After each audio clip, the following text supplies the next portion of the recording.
بسم اللہ الرحمن الرحیم۔ پھر یہ اعراف کے لوگ دوزخ کی چند بڑی بڑی شخصیتوں کو ان کی علامتوں سے پہچان کر پکاریں گے کہ دیکھ لیا تم نے، آج نہ تمہارے جتھے تمہارے کسی کام آئے اور نہ وہ ساز و سامان جس کو تم بڑی چیز سمجھتے تھے۔ اور کیا یہ اہل جنت وہی لوگ نہیں ہیں جن کے متعلق تم قسمیں کھا کھا کر کہتے تھے کہ ان کو تو خدا اپنی رحمت میں سے کچھ نہ دے گا؟ آج انہی سے کہا گیا ہے داخل ہو جاؤ جنت میں، تمہارے لیے نہ کوئی خوف ہے نہ رنج۔ اور دوزخ کے لوگ جنت والوں کو پکاریں گے کہ کچھ تھوڑا سا پانی ہم پر ڈال دو، یا جو رزق اللہ نے تمہیں دیا ہے اسی میں سے کچھ پھینک دو۔ وہ جواب دیں گے کہ اللہ نے یہ دونوں چیزیں ان منکرین حق پر حرام کر دی ہیں جنہوں نے اپنے دین کو کھیل اور تفریح بنا لیا تھا، اور جنہیں دنیا کی زندگی نے فریب میں مبتلا کر رکھا تھا۔ اللہ فرماتا ہے کہ آج ہم بھی تمہیں انہیں اسی طرح بھلا دیں گے جس طرح وہ اس دن کی ملاقات کو بھولے رہے اور ہماری آیتوں کا انکار کرتے رہے۔ ہم ان لوگوں کے پاس ایک ایسی کتاب لے آئے ہیں جس کو ہم نے علم کی بنا پر مفصل بنایا ہے، اور جو ایمان لانے والوں کے لیے ہدایت اور رحمت ہے۔ اب کیا یہ لوگ اس کے سوا کسی اور بات کے منتظر ہیں کہ وہ انجام سامنے آ جائے جس کی یہ کتاب خبر دے رہی ہے؟ جس روز وہ انجام سامنے آ گیا تو وہی لوگ جنہوں نے پہلے اسے نظر انداز کر دیا تھا کہیں گے واقعی ہمارے رب کے رسول حق لے کر آئے تھے۔ پھر کیا اب ہمیں کچھ سفارشی ملیں گے جو ہمارے حق میں سفارش کریں، یا ہمیں دوبارہ واپس ہی بھیج دیا جائے تاکہ جو کچھ ہم پہلے کرتے تھے اس کے بجائے اب دوسرے طریقے پر کام کر کے دکھائیں؟ انہوں نے اپنے آپ کو خسارے میں ڈال دیا، اور وہ سارے جھوٹ جو انہوں نے تصریف کر رکھے تھے آج ان سے گم ہو گئے۔ در حقیقت تمہارا رب اللہ ہی ہے جس نے آسمان اور زمین کو 6 دنوں میں پیدا کیا، پھر اپنے تخت سلطنت پر جلوہ فرما ہوا۔ خدا کے عرش پر جلوہ فرما ہونے کی تفصیلی کیفیت کو سمجھنا ہمارے لیے ناممکن ہے۔ یہ متشابہات میں سے ہے جس کے معنی متعین نہیں کیے جا سکتے۔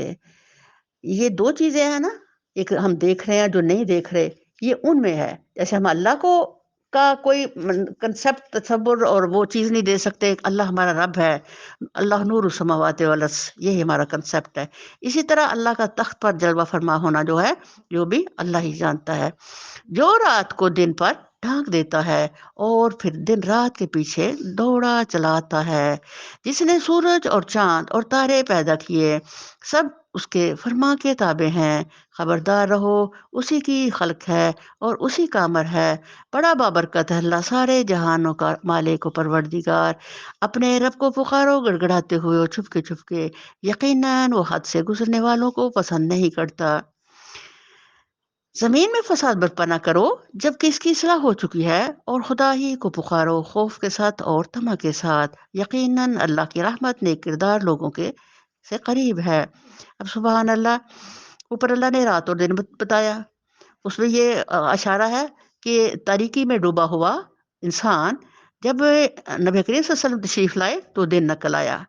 آگے پھر اللہ تعالیٰ پھر نبی صلی اللہ علیہ وسلم کو سراج المنیرہ کے نام سے پکار رہے ہیں کہ نبی صلی اللہ علیہ وسلم ایک سورج کی حیثیت سے دنیا میں آئے، اور ان کو ماننے والے صحابہ چاند اور ستاروں کی طرح بن گئے، کیونکہ نبی صلی اللہ علیہ وسلم کا وجود سورج کا اس طرح کہ سورج کبھی بھی اپنی حالت کو کم اور زیادہ نہیں کرتا، کہاں بھی شروع نکلتا ہے اور غروب کبھی ہوتا ہی نہیں، کیونکہ ایک نئی دنیا میں وہ چلا جاتا ہے۔ اس طرح نبی صلی اللہ علیہ وسلم کی شخصیت جو مجسمہ ہدایت نور تھی، ان سے نور سے ہی انسانوں نے نور لیا جو صحابہ بن گئے۔ اللہ فرماتے ہیں کہ چاند اور ستارے جو ان کی حالت بڑھتی گھٹتی سفر سارا کو ایک نظام ہے جو صحابہ کا نظام تھا، تو انہوں نے روشنی لی حضور صلی اللہ علیہ وسلم سے، جن کی روشنی میں نہ کبھی کمی آ سکتی ہے اور نہ آئے گی۔ ان کی ہدایت کا جو نور ہمیں واپس دنیا میں دے گئے ہیں وہ ہم قیامت تک اسٹل ایک ہی حالت میں سفر کرے گا، لیکن جو نور لینے والے ہیں ان کے حالتوں میں زیادہ اور کم ہو سکتا ہے۔ اور پھر اللہ تعالیٰ یہ راتوں دن کے میں فرما رہے ہیں کہ جنہوں نے ہدایت پا لی الحمدللہ وہ دن کی روشنی میں سفر کرنے والے بن گئے۔ اور اللہ تعالیٰ یہاں خبردار کر کے فرما رہے ہیں کہ یہ ایک برکت والی کتاب ہے جو تمہارے لیے آئی ہے، دن کی روشنی بن کر کے، نور بن کر کے، عافیت بن کر کے۔ تو سبحان اللہ، یہ تمہاری طرف کس نے بھیجا ہے؟ جو دو جہانوں کا پروردگار رب ہے۔ اب تمہارا حق یہ ہے کہ تم اللہ کے غلام ہو، تم اسے پکارا کرو، جسے ہم ذکر اللہ کہتے ہیں، کبھی گڑ گڑاتے ہوئے اور کبھی چپ کے، یعنی کبھی میں دل میں بھی خوفزدہ ہو کے اپنے رب سے باتیں کیا کروں تنہائی میں، اور کبھی میں رو دھو کے بھی اللہ سے باتیں کیا کروں۔ اور یہ میری آہوزاری جو ہے، یہ جو میرا فریاد و فغاں ہے، یہ میری عبادت ہے، کیونکہ میں ایک حقیر غلام ہوں اور میرا آقا بادشاہ کل ہے۔ تو ایک حقیر غلام کا حق ہے کہ وہ ہر وقت اسے فریاد کر کے اسے کہتا رہے کہ اللہ، میں نے تیری غلامی کا کلاوہ گلے میں ڈالا، بس تو مجھے معاف کر دے اور مجھے دنیا آخرت کی نعمتوں اور راحتوں سے سرفراز کر دے۔ تو اللہ تعالیٰ فرما رہے ہیں کہ خدا اور خدا ہی کو پکارو، خوف کے ساتھ بھی اور طمع کے ساتھ بھی۔ اوپر کیا کہا گیا کہ گڑ گڑا کے بھی پکارو اور چپ کے دل میں بھی پکارو، اور پھر کہا گیا رب سے ڈرتے ہوئے، یعنی خوف الہی تمہاری طبیعتوں کے اندر ضرور ہونا چاہیے، اور یہ لالچ ہونا چاہیے کہ رب تعالیٰ آپ مجھے معاف کر دیں میرے گناہوں کو اور مجھ سے راضی ہو جائیں، کیونکہ آپ بڑے رحم فرمانے والے رب ہیں۔ اور وہ اللہ ہی ہے جو ہواؤں کو اپنی رحمت کے آگے آگے خوشخبری لیے ہوئے بھیجتا ہے، پھر جب وہ پانی سے لدے ہوئے بادل اٹھا لیتی ہیں تو انہیں کسی مردہ زمین کی طرف حرکت دیتا ہے، اور وہاں میں برسا کر اسی مری ہوئی زمین سے طرح طرح کے پھل نکال لاتا ہے۔ آیت تدبر ہے۔ دیکھو اس طرح ہم مردوں کو حالتے منہ سے نکالتے ہیں، شاید کہ تم اس مشاہدے سے سبق لو۔ جو زمین اچھی ہوتی ہے وہ اپنے رب کے حکم سے خوب پھل پھول لاتی ہے، اور جو زمین خراب ہوتی ہے اس سے ناقص پیداوار کے سوا کچھ نہیں نکلتا۔ اسی طرح ہم نشانیوں کو بار بار پیش کرتے ہیں ان لوگوں کے لیے جو شکر گزار ہونے والے ہیں۔ اللہ تعالیٰ نے قرآن عظیم کو بارش قرار دیا ہے، اور اس کا برسنا ہمارے سینوں میں ایمان اور نور کا آنا ہے، اور اس کے ساتھ اللہ تعالیٰ فرما رہے ہیں جس نے اس نور کو قبول کر لیا وہ زندگی والا ہو گیا، جس نے اسے قبول نہیں کیا وہ مردہ ہے۔ تو اللہ تعالیٰ فرما رہے ہیں کہ تمہیں مشاہدات دنیا سے سبق لے لینا چاہیے بھیا۔ انسان جو عقل سے کو کام لے، تفکر سے کام لے، تو انشاءاللہ ہر چیز کے اندر سے تمہیں ایک زندگی نظر آئے گی، اور اس کا ایک خالق نظر آئے گا۔ خالق و مالک رب ہمیں نظر نہیں آتا، لیکن الحمدللہ اپنی قدرت سے پہچانا جاتا ہے۔ تو اللہ تعالیٰ فرما رہے ہیں کہ یہی بارش جو ہے قرآن جو تمہارے سینوں پہ برستا ہے، اگر تو تمہارے سینے زرخیز ہے تو وہ خوب نیکیوں کی طرف بڑھتے ہیں، پنپتے ہیں، اور زندگی کا ہر حصے میں اس کی نیکی ہی نیکی بن جاتی ہے۔ کتاب اللہ کا نفاذ زندگیوں میں کیا ہے؟ پھل پھول لانا۔ اور جو اس سے تعلق نہیں جوڑتے تو وہی خراب زندگی گزارنے والے اور خراب حالت والے لوگ۔ ہم نے نوح کو اس کی قوم کی طرف بھیجا، اس نے کہا اے برادران قوم، اللہ کی بندگی کرو، اس کے سوا تمہارا کوئی خدا نہیں ہے، میں تمہارے حق میں ایک ہولناک دن کے عذاب سے ڈرتا ہوں۔ اس کی قوم کے سرداروں نے جواب دیا، ہم کو تو یہ نظر آتا ہے کہ تم سری گمراہی میں مبتلا ہو۔ نوح نے کہا اے برادران قوم، میں کسی گمراہی میں نہیں پڑا ہوا ہوں، بلکہ میں رب العالمین کا رسول ہوں، تمہیں اپنے رب کے پیغامات پہنچاتا ہوں، تمہارا خیر خواہ ہوں، اور مجھے اللہ کی طرف سے وہ کچھ معلوم ہے تو تمہیں معلوم نہیں ہے۔ کیا تمہیں اس بات پر تعجب ہوا کہ تمہارے پاس خود تمہاری اپنی قوم کے ایک آدمی کے ذریعے سے تمہارے رب کی یاد دہانی آئی تاکہ تمہیں خبردار کرے اور تم غلط روی سے بچ جاؤ اور تم پر رحم کیا جائے؟ مگر انہوں نے اس کو جھٹلا دیا۔ آخرکار ہم نے اسے اور اس کے ساتھیوں کو ایک کشتی میں نجات دی اور ان لوگوں کو ڈبو دیا جنہوں نے ہمارے آیات کو جھٹلایا تھا، یقیناً وہ اندھے لوگ تھے۔ اب یہاں اللہ تعالیٰ اوپر کی مثال سے بتانا چاہ رہے ہیں کہ بھیا ہر دور کے اندر خدا کا نور انسانی سینے پہ برسا ہے، تو جنہوں نے قبول کیا تو وہ تو مراد والے ہو گئے، جنہوں نے نہیں قبول کیا، اب نوح علیہ السلام کی مثال اللہ تعالیٰ فوراً مثال اس لیے دے رہے ہیں، وہ ایسی بدبخت قوم تھی کہ 950 سال تک پیغمبر جو ہے وہ اس نے محنت کر کر کے تو تھک گیا، لیکن یہ مان کر نہیں دیے، تو آخر اللہ تعالیٰ نے پھر برباد کر دیا۔ اور عاد کی طرف ہم نے ان کے بھائی ہود کو بھیجا، اس نے کہا اے برادران قوم، اللہ की बंदगी करो, इसके सिवा तुम्हारा कोई खुदा नहीं है, फिर क्या तुम गलत रवि से परहेज न करोगे। यहाँ देखें कि हर पैगंबर की आवाज और अल्फाज एक ही हैं, और हर जो उनसा नाफरमान है उनका रवैया एक जैसा है, और सब मानने वाले जो हैं उनके अंदर जो जफेजी है उनकी एक नई खुशबू है। इसकी कौम के सरदारों ने जो इसकी बात मानने से इनकार कर रहे थे, जवाब में कहा, हम तो तुम्हें बेअक्ली में मुब्तला समझते हैं और हमें गुमान है कि तुम झूठे हो। इसने कहा है, बरादरान कौम, मैं बेअक्ली में मुब्तला नहीं हूँ, बल्कि मैं रब्बुल आलमीन का रसूल हूँ। तुमको अपने रब के पैगामात पहुँचाता हूँ और तुम्हारा ऐसा खैर ख्वाह हूँ इस पर भरोसा किया जा सकता है।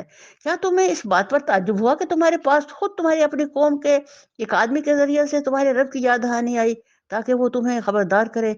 भूल ना जाओ, तुम्हारा रब तुम्हारे रब ने नूह की कौम के बाद तुमको इसका जानशीन बनाया और तुम्हें खूब तनोमंद किया। फिर अल्लाह की कुदरत के करिश्मों को याद रखो, उम्मीद है फलाह पाओगे। उन्होंने जवाब दिया, क्या तू हमारे पास इसलिए आया है कि हम अकेले अल्लाह ही की इबादत करें और उन्हें छोड़ दें जिनकी इबादत हमारे बाप दादा करते आए हुए हैं? अच्छा तो ले आ वो अज़ाब जिसकी तू हमें धमकी देता है, अगर तू सच्चा है। इसने कहा, तुम्हारे रब की फटकार तुम पर पड़ गई और इसका गज़ब टूट पड़ा। क्या तुम मुझसे उन कामों पर झगड़ते हो जो तुमने और तुम्हारे बाप दादा ने रख लिए हैं? उन नामों पर झगड़ते हो जो तुमने और तुम्हारे बाप दादा ने रख लिए हैं, जिनके लिए अल्लाह ने कोई सनद नाज़िल नहीं की है। अच्छा तो तुम भी इंतज़ार करो और मैं भी तुम्हारे साथ इंतज़ार करता हूँ। आखिरकार हमने अपनी मेहरबानी से हूद और उसके साथियों को बचा लिया और उन लोगों की जड़ काट दी जो हमारी आयत को झुठला चुके थे और ईमान लाने वाले न थे। अल्लाह ताला तरतीब से जैसे-जैसे दुनिया में कौमें आईं और उनकी तरफ पैगम्बर आए, उनका तज़किरा फरमा रहे हैं कि किसी कौम ने भी पहली तबाह हाल कौम से इबरत हासिल की नहीं। तो यही हाल कुफ़ार मक्का का है, जिनके सामने इतनी कौमों के इबरत के किस्से मौजूद थे। सामने चश्मदीद वो देख रहे थे सब कुछ उनकी आसार, इसके बावजूद मानकर नहीं दे रहे, तो अल्लाह उनको दोहरा-दोहरा के तो वार्निंग कुफ़ार मक्का को कर रहे हैं कि तुम्हारे साथ ये कुछ होने वाला है। तुम बाज़ आ जाओ, मेरी बात, मेरी किताब, मेरे नबी को मान लो। और सबूत की तरफ हमने उनके भाई साले को भेजा। उसने कहा, ऐ बरादरान कौम, अल्लाह की बंदगी करो, इसके सिवा तुम्हारा कोई खुदा नहीं है। तुम्हारे पास तुम्हारे रब की खुली दलील आ गई है। ये अल्लाह की ऊँटनी तुम्हारे लिए एक निशानी के तौर पर है। ये बार-बार समूद कौम जो थी सल्लल्लाहु अलैहि वसल्लम एक ही कह दी, कोई निशानी लाओ, कोई निशानी लाओ, जैसे ये कुफ़ार मक्का नबी सल्लल्लाहु अलैहि वसल्लम से कह रहे थे। अल्लाह ताला उन्हीं की मिसाल से इनको कह रहे हैं कि तुम निशानी माँग रहे हो, ये देखो जिन्होंने पहले निशानियाँ माँगी, अल्लाह ने उनको निशानियाँ दी और उसके बाद वो उन्होंने तबाही खरीदी। क्योंकि वो कोई बंदा भी स्टेबल नहीं रह सकता किसी भी हालत में, तो वो अपनी हालतों में बदलते हुए और कुफ़र की हालतों में मुसलमान जब अल्लाह से एक कलमा पढ़ के बाद तो क्या दुआ माँगता है? सुम्मस्तक़िम, अल्लाह मुझे आप इस पे इस्तकामत देना। क्योंकि इस इंसान में इस्तकामत कम है, तो वो पहले तो डर जाता है। जब चंद टाइम गुज़रता है तो वो उसका डर उतर जाता है। तो ये जोंधू नोटरी जब एक पहाड़ फटता हुआ एक हनहनाती उठी बाढ़ आ गई, उन्होंने देखा कि वाक़ई ये मौजज़ा है और मान गए। और एक वक़्त तक उन्होंने जैसे अल्लाह ने हुक्म दिया फर्माबरदारी की। आखिर वो उकता के कहते हैं, ये क्या मुसीबत है भई ऊँटनी? तो एक नाफ़रमान उठ के कहता है, मैं इसे मारता हूँ। तो ये देखो ऐसा अल्लाह ताला फरमा रहे हैं कुफ़ार मक्का को, ऐसा हुआ है और तुम भी अगर बाज़ ना आए तो तुम्हारे साथ होगा। लिहाज़ा इसे छोड़ दो कि खुदा की ज़मीन में चलती फिरे।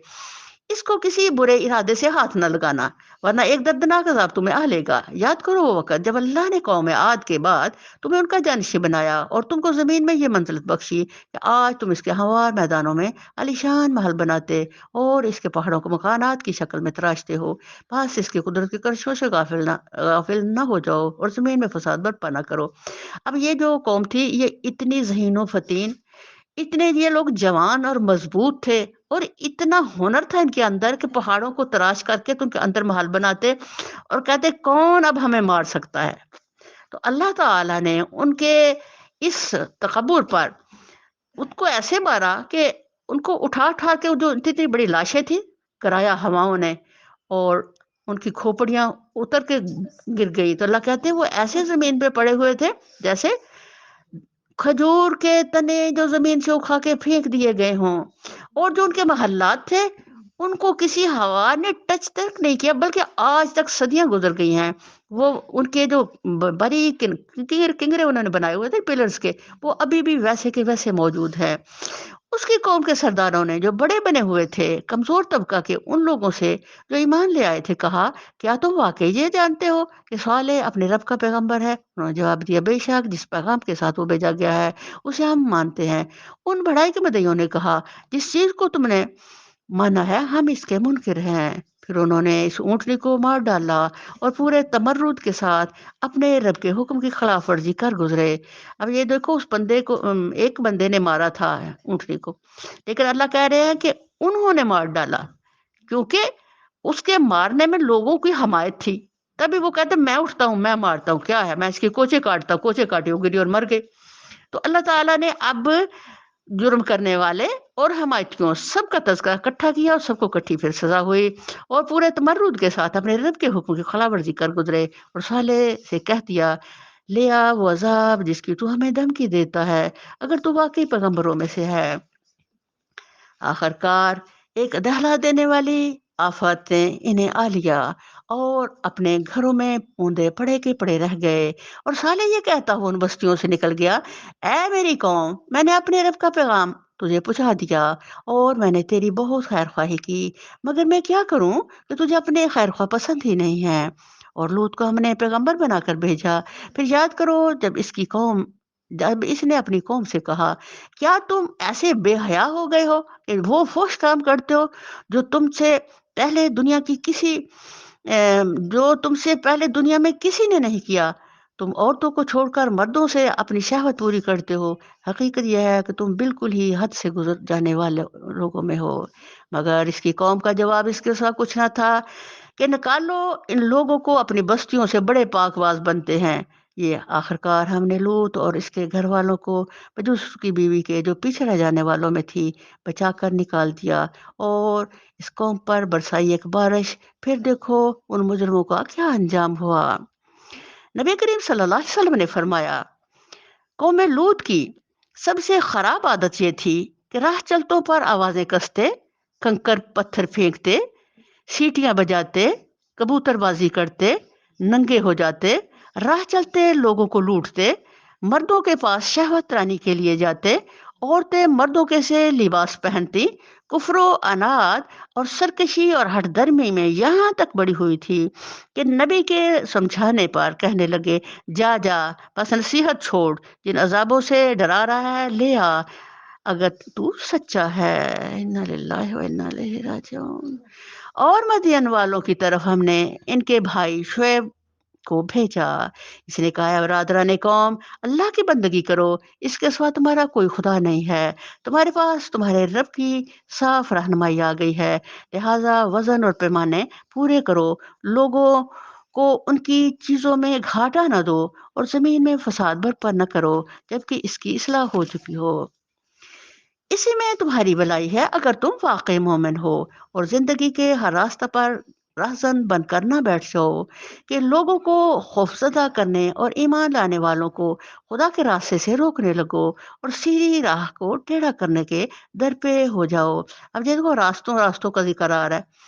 रास्तों की हिफाजत का भी इस्लाम हुक्म देता है, रास्तों में बैठने से रोकता है।